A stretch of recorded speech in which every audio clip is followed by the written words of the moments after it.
यो कोर्टमा पुगेको इस्यु भएको भएर पछि बोलाउँला, अहिले बोल्न मिल्दैन।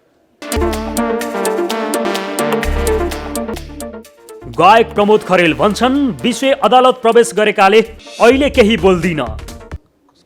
कोर्टसम्म पुगेको चिजमा फैसलाको अपेक्षा कसले आफूसँग गर्दैन होला? संसारमा कोही अर्कोको अपेक्षा कसैले होला र हुँदैन नि, होइन?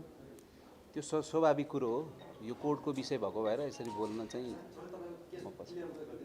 एल्बम प्रणयलाई लिएर लगानी गर्ने कम्पनी विन्दवासिनी म्युजिक प्राली र गायक प्रमोद खरेल बीचको मनमुटाव अदालतमा प्रवेश गरेको छ। कम्पनीकी कार्यकारी अधिकृत लीना शर्मालाई केही दिन पहिले महानगरीय प्रहरी परिसर प्रेकुले पक्राउ गरेको छ भने अध्यक्ष सुभाष रेग्मीलाई खोजी गरिरहेको छ। एल्बमको कम्पनीसँग 5 वर्षसम्मको व्यापार सम्झौता भए पनि अहिलेसम्म नवीकरण नगरिएको रोयल्टी बापतको रकम नपाएको प्रमोद खरेलले फेसबुक मार्फत स्पष्ट पारेका छन्।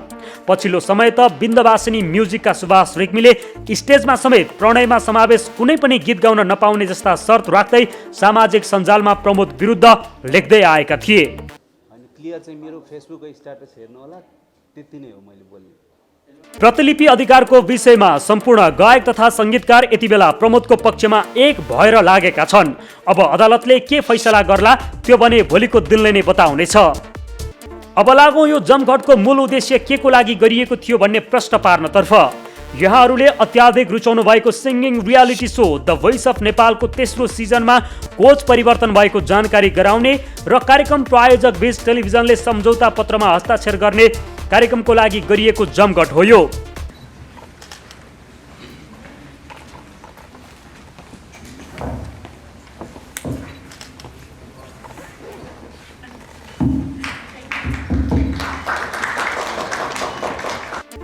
सिजन 3 मा तृष्णा गुरुङ कोचको रूपमा आबद्ध भएकी छिन्। उनलाई कसरी अफर गरियो त? हजुर, के अरे मलाई एक्चुअली सदिक शाहजी यहाँको जुन एचआर हुनुहुन्छ उहाँको कल आएको थियो। अनि उहाँको कल चाहिँ पहिला पनि आइबस्थ्यो। हामी चाहिँ साथी जस्तै धेरै पहिला भेटेको भएर चाहिँ साथी जस्तै छौँ, होइन? अनि मैले चाहिँ सोचेको थिएन उहाँले चाहिँ के कुराको लागि मलाई सम्झिनु भएको भनेर। अनि तृष्णाजी तपाईँ आउनु पर्यो हाम्रो अफिसमा भनेर म गएँ। अनि त्यसरी नै लेटर अन चाहिँ सुशील दाई अनि उहाँ दाईलाई भेटेँ। अनि त्यसपछि थाहा भयो चाहिँ मलाई चाहिँ अफर चाहिँ गर्नुभएको रहेछ भोइस अफ नेपाल सिजन 3 को लागि। त्यसरी नै यसअघि सिजन 2 मा गायिका आस्था राउत कोचको रूपमा रहेकी थिइन्। कतै एयरपोर्टमा उनको र प्रहरी बीचको प्रकरणले त आस्थालाई कोचबाट आउट गरिएको होइन? रेस्पोन्सिबिलिटी पनि अब फेरि नयाँ थपिया छ नि त, नयाँ कोच हुनुहुन्छ, उहाँलाई नयाँ फर्मेट सिकाउनु पर्छ, नयाँ वेमा बोल्न सिकाउनु पर्छ, कोचिङ सिस्टमहरू सिकाउनु पर्छ, उहाँ नयाँ हुनुहुन्छ। सो यो कुरा हेर्ने हो भने प्लिज त्यो कुरालाई कहिले पनि नपट्याउनु होला कि आस्थाजीले त्यो व्यवहार गरेको भएर यो भएर त्यो भएर टिआरपी घट्छ भनेर। त्यो त खास बढ्छ नै। म त खास चाहन्थेँ कि अहिले पनि आउनुहोस्। त्यो अनि अर्को सेकेन्ड पार्ट चाहिँ उहाँको पर्सनल कुरा हो क्या। त्यो पटक्कै यसले यतापट्टि चाहिँ एफेक्ट गर्दैन। उहाँ कोच भएर आउनुहुन्थ्यो, कोच कस्तो गर्नुभयो भन्ने कुरा मात्रै हामीलाई म्याटर गर्ने कुरा हो। उहाँले पर्सनल लाइफमा के गर्नुहुन्छ भन्ने कुरा कहिले पनि म्याटर गर्दैन। कोट्याउँदै जाने भने त कसको कति पर्सनल लाइफमा के भएको थियो होला, त्योभन्दा पहिला पनि के भएको थियो होला, हाम्रै कति भएको थियो होला, तर त्यो कुरा चाहिँ सोमा कहिले पनि म्याटर गर्दैन। सो प्लिज यो कुरा चाहिँ नकोट्याएकै राम्रो जस्तो लाग्छ मलाई। यो कुराले उहाँलाई पनि हर्ट गर्छ। उहाँले पनि छोड्नु पर्दा यो कुरा भन्नुभएको थियो कि म त छोड्नु त परिरहेछ, यस्तो भ्याइरहेछ न, मलाई त पक्कै पनि कति त त्यो एयरपोर्ट केसले होला भन्छन् होला है दाइ भन्दै हुन्थ्यो कि। सो त्यो चाहिँ पटक्कै होइन है। मेल कोचमा भने दीप श्रेष्ठ, राजु लामा र प्रमोद खरेल सिजन 3 मा पनि यथावत छन्।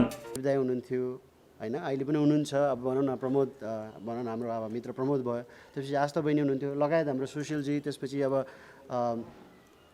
हाम्रो भनौँ न होल भोइसको टिम सबैले मेहनत गरेर एउटा उहाँहरूले मलाई एउटा राम्रो प्रेजेन्ट गराइदिनु भयो, राम्रो देखाइदिनु भयो, सबैसँग भएर चाहिँ एभ्रिथिङ वेन्ट वेल। सो गर्दाखेरि यो पालिको अब 3rd सिजनमा पनि सकभर आफूले जानेको चिजहरूलाई नै अब दिने हो, होइन? यो सो दर्शकले टेलिभिजनमा कहिलेबाट हेर्न पाउनेछन्? कस्ता कन्टेस्टेन्टको अपेक्षा कोचले गरेका छन् त? प्रस्तुत छ यो विशेष कुराकानी। फिल्मी कुरा समेट्छौँ सम्पूर्ण कुरा। ए म्याक्स फेसन वेयर तपाईँले खोजे जस्तै अनि रोजे जस्तै शरीर सुहाउँदो पहिरन, ब्रान्डेड जुत्ता तथा चप्पल, पर्दैन धाउन अनेक ठाउँ, पुरुषको लागि चाहिने सम्पूर्ण सामान एकै ठाउँ। A Max fashion wear, Koteshwor Kathmandu, city टावरको पहिलो तल्ला। साथै विन्टर डिस्काउन्ट अन्तर्गत यही पौष 27 गतेदेखि फागुन 15 गतेसम्म हरेक सामान किन्दा 10 देखि 50% सम्म छुट।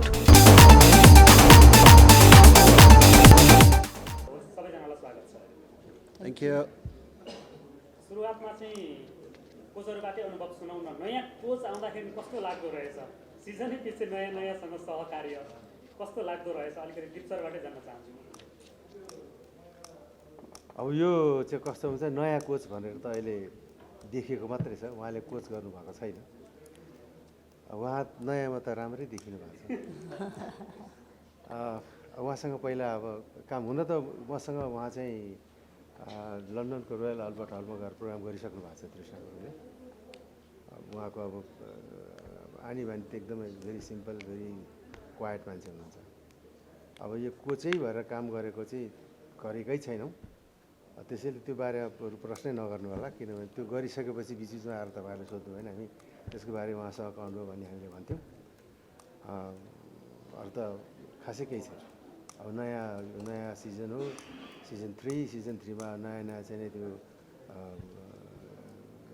के अरे हाम्रो तालपाबाट आउँछ फर्मेटहरू आउँछ, त्यो फर्मेटसँग गेट अलाउन गर्नु पऱ्यो, छ त्यस्ता कुराहरू। लक्ष्मण सर, जस्तो यो पेन्डेमिकको बिचमा पनि सोलाई अगाडि बढाउन आफ्नोमा चुनौती छ। कोरोना हटिसक्यो हो र?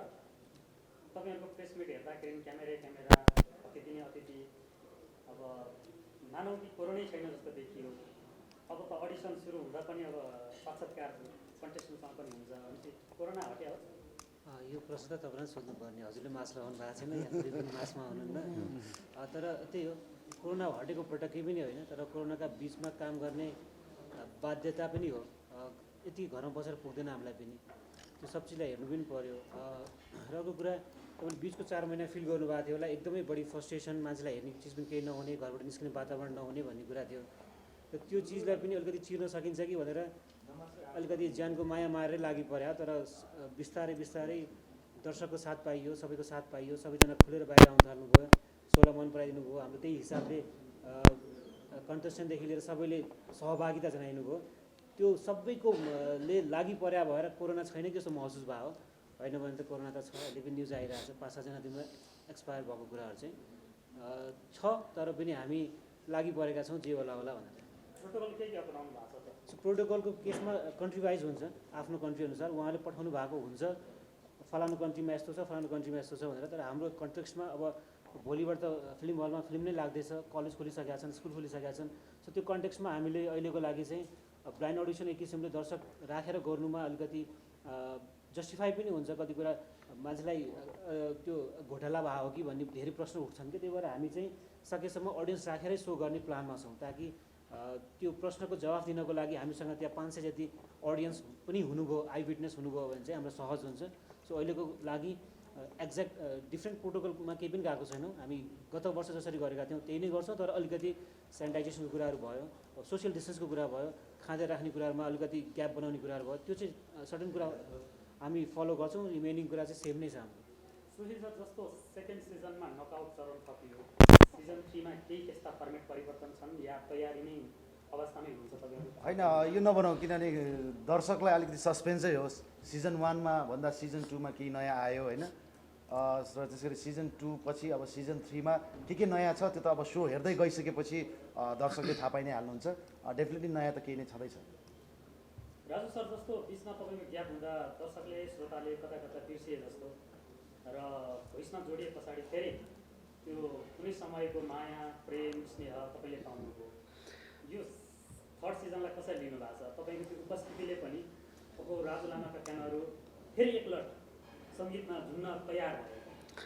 अब तपाईँले भन्नुहोस् त ग्याप भन्नुभयो, यदि ग्याप भएको भए मैले 25 वर्षको सेलिब्रेसन गर्दैन थिएँ होला होइन।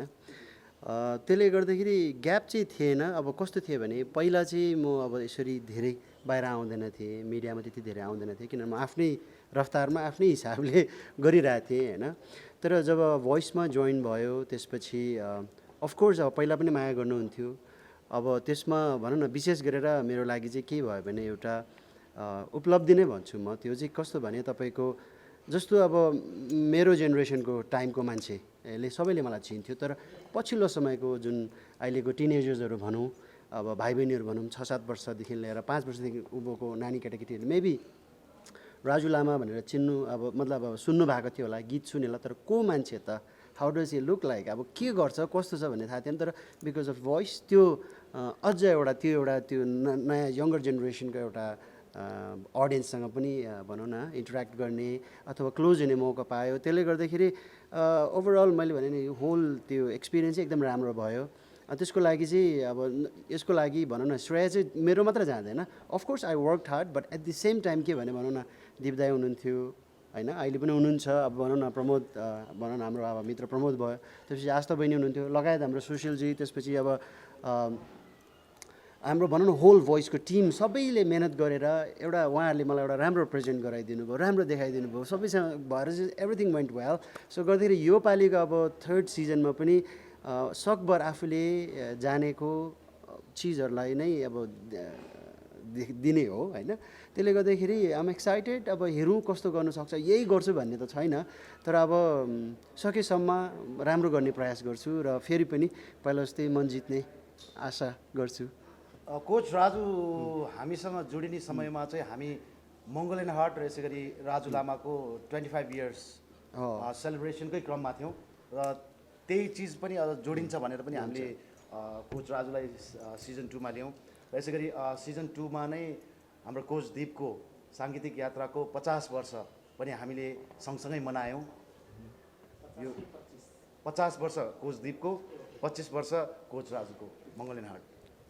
प्रमोद सर, जस्तो अहिले टेलिभिजनहरूको सङ्ख्या पनि वृद्धि र टेलिभिजनमा यस्तो सिङ्गिङ रियालिटी सोहरूको बाढी आइरहँदाखेरि दूर दराजमा प्रतिभाशाली व्यक्तिहरू धेरै भएका हुन् कि खोज्नलाई कति कठिनाइ छ? जस्तो जुन पनि कार्यक्रममा हेर्दाखेरि चाहिँ कन्टेस्टेन्टको अभाव त देखिँदैन, आएकै छन्, छानिएकै छन्, ल्याएकै छन्, तर त्यसको दीर्घकालीन प्रभाव चाहिँ कस्तो भन्ने त्यसले अर्थ राख्ला। यो सोले मूलत खोजेका प्रतिभा चाहिँ कस्तो हो र कतिको कठिनाइ छ? पहिला कुरा यो दिपदाहरूको बेलामा कति मान्छेले गाउनुहुन्थ्यो, कति मान्छेले गाउनलाई कठिन थियो, कति मान्छे त्यो समाजबाट गीत गाउँछु भन्दा भयानक घरभित्रै, घरको कोठाभित्रै, घरको भान्साभित्रैबाट स्ट्रगल गरेर बाहिर निस्किनुपर्ने अवस्था थियो।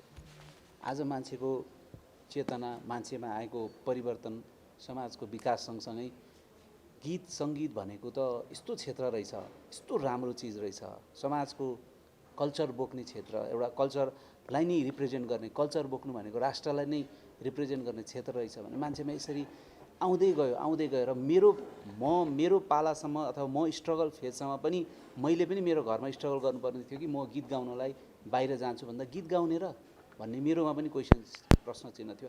आज त्यो सङ्ख्या घट्दै घट्दै मेरो छोराले गीत गाउँछ भन्दा मलाई बाटोमा भेट्दाखेरि, एयरपोर्टमा भेट्दा, बसमा भेट्दा, होटलमा भेट्दा अथवा बाटोमा रेकर्डिङ स्टुडियोमा भेट्दा मेरो छोरो गाउँछ, भोइस कहिले सुरु हुन्छ, मेरो छोरो यस्तो गाउँछ, कहाँ ट्रेन गराउँ, मलाई कति फोन आउँछ, कुन गुरुकोमा पठाउँ। आज मान्छे यति कन्सियस हुँदै जानुभयो भने यो गीत सङ्गीतको विस्तार हो, गीत सङ्गीतको विकास हो, गीत सङ्गीतप्रति मान्छेको मोह हो। यो कुरा एकदमै परिवर्तन भएको छ र हामीले खुसी पनि हुनुपर्छ। आज त्यो एउटा कल्चर, त्यो सभ्यता, म्युजिकप्रतिको लगाव यत्रो डेभलप भएको छ। अनि त्यस्तो बेलामा यो रियालिटी सो आएको छ।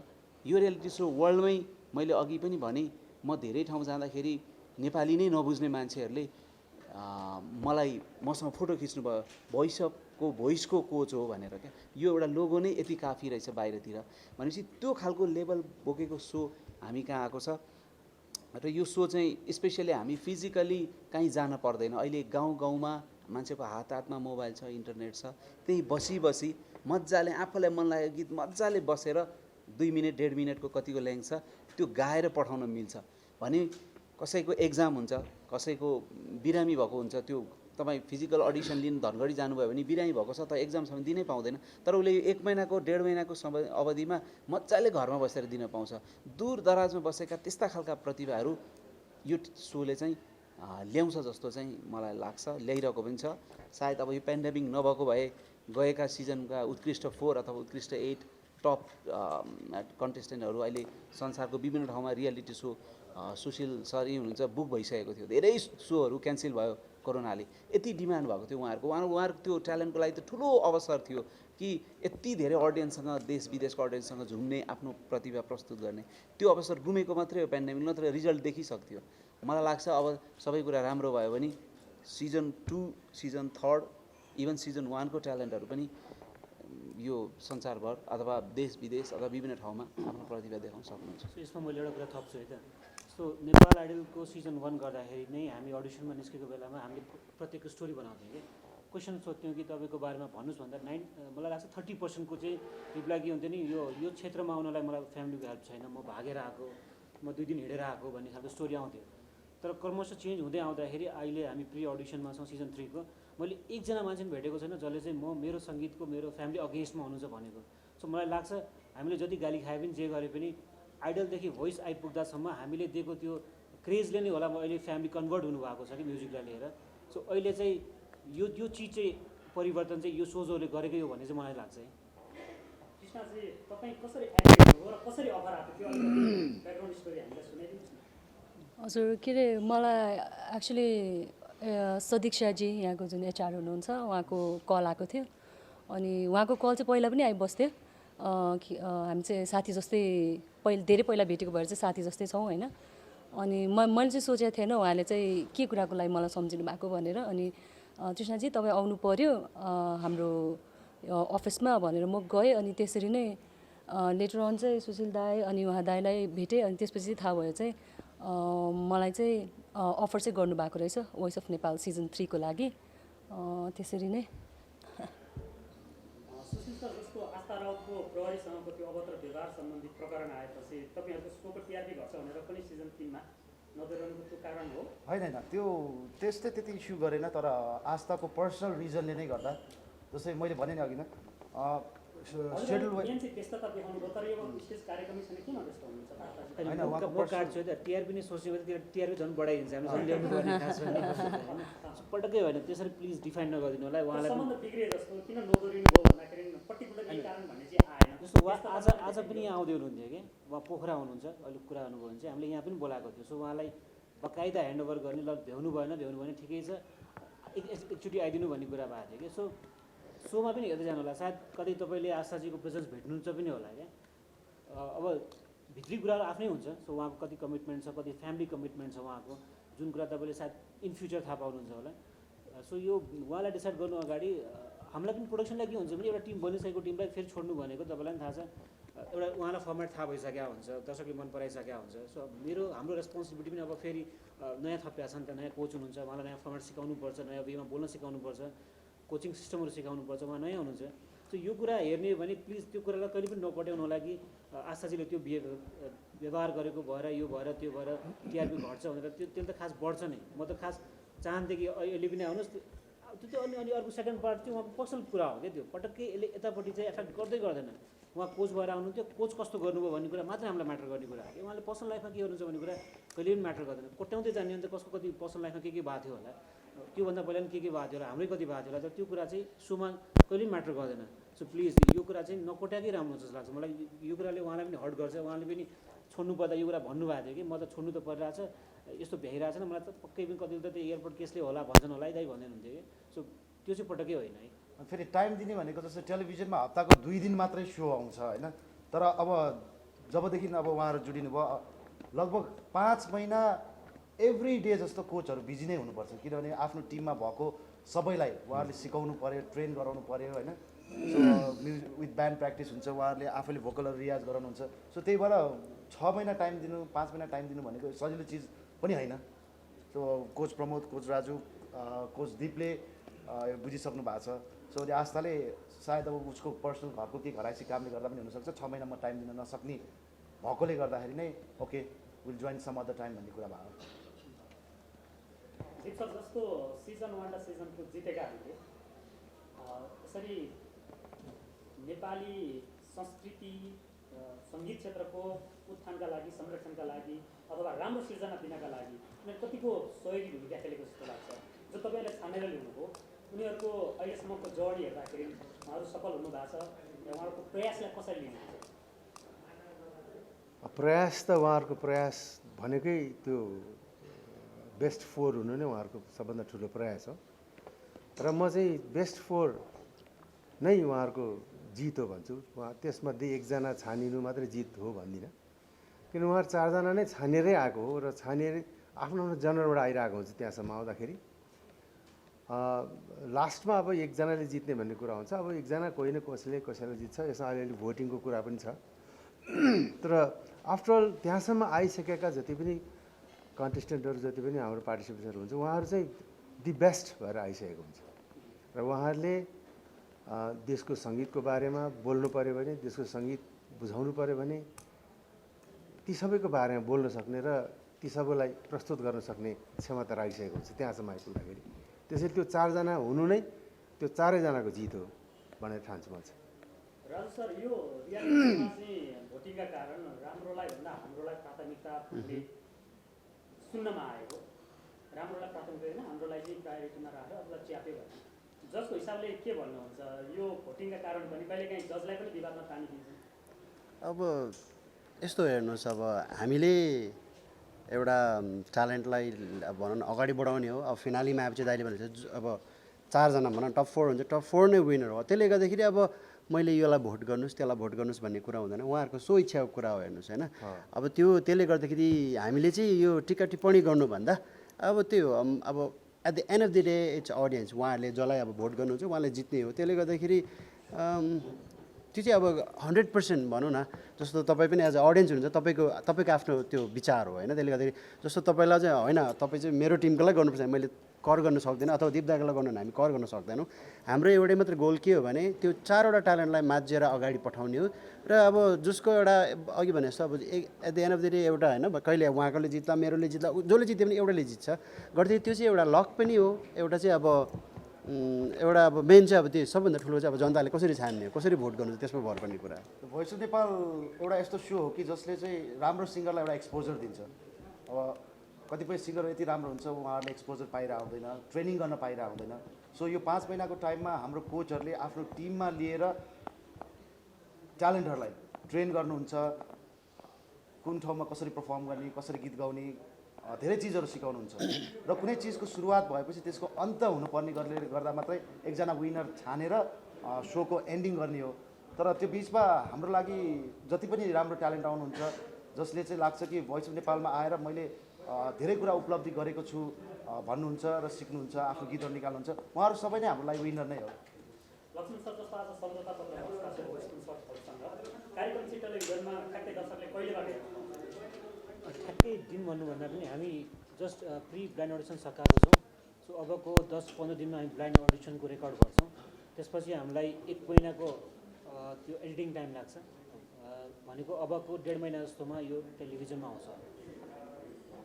अब अन्तिममा धेरै कुरा आइसकेको छ। यो सिङ्गिङ रियालिटी सो भावनाले गीत सङ्गीतसँग सम्बन्धित छ। प्रमोद सरलाई एउटा प्रश्न यो करेन्ट इस्यु भावनाले पनि सोध्न मन लाग्यो मलाई। तपाईँको पछिल्लो प्रणय एल्बमलाई लिएर विन्दवासिनी म्युजिकसँग चाहिँ अदालतसम्म मुद्दा पुग्यो भनिरहँदाखेरि यो प्रतिनिधि अधिकारका लागि संस्था सञ्जालहरू लागिरहेका छन्। अहिले तपाईँको मुद्दा चाहिँ सतहमा आएको छ र यसले अदालतसम्म प्रवेश पाएको छ। खास के भइरहेको छ? लिना शर्मा पक्राउ परेको समाचारहरू पनि बाहिरिए। खास के हुन्छ? यो कोर्टमा पुगेको इस्यु भएको भएर पछि बोलाउँला, अहिले बोल्न मिल्दैन। Thank you. तपाईँको अपेक्षा के छ? जस्तो जस्टिसका लागि तपाईँले अदालतसम्म धाउँदा त्यो होइन, अपेक्षा एउटा हुन्छ नि। कोर्टसम्म पुगेको चिजमा फैसलाको अपेक्षा कसले आफूसँग गर्दैन होला।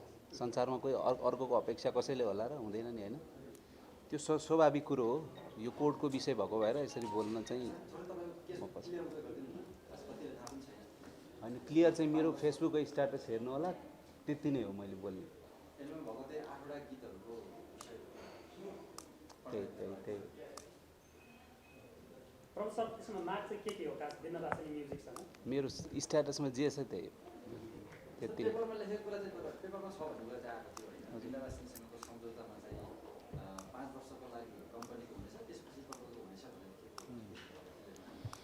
त्यही तपाईँलाई कम्पनी गीतै गाउन नदिएको त होइन होला, स्टेजमा गाउनै नदिएको हो अथवा के हो? खास जस्तो यो इस्यु तपाईँले मैले भनिहालेँ नि, कोर्टमा इस्यु प्रवेश गरेको इस्यु छलफलको विषय चल्दैछ, अगाडि बढ्दैछ। तपाईँले धेरै क्वेसन सोध्नुभयो भने मैले यहाँ धेरै बोल्नै मिल्दैन। कोर्टमा उता गएको चिज उतै सल्लाह गरौँला। केही दिनमा केही अपडेटेड भयो भने अथवा कसरी टुङ्गिन्छ, टुङ्गिने बाटो भयो भने हामी कुराकानी गर्छौँ।